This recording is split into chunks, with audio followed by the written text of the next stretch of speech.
வந்துருச்சு. இப்போ இலையை க்ளீன் பண்ணியாச்சு. ஆர்டருக்கு தான் வெயிட் பண்ணுறோம். ஆர்டர் வந்துருச்சு. மேகி வந்தது. நாங்கள் மேகியும் ஆர்டர் பண்ணோம். மேகி மட்டும் வந்துருச்சு சீக்கிரமாக. வந்து மேகி இதை வந்து டேஸ்ட் பண்ணி பார்த்துட்டு எப்படி இருக்கு.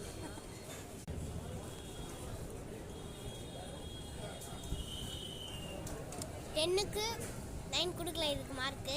ஆக்சுவலி நல்லா தான் இருக்குது மேகி. நல்லா ஃப்ரைட் ரைஸ் எப்போ வரும் தெரியல.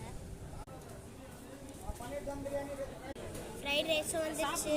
மேகி சாப்பிட்டு ட்ரை பண்ணி பார்க்கலாம். இது வந்ததுக்கப்புறம் நூடுல்ஸ் சாப்பிட்டு முடிச்சாச்சு. இப்போ ஃப்ரைட் ரைஸ் பார்க்கலாம். இதுக்கு ரேட்டிங் 10க்கு 8 கொடுக்கலாம். பாய்.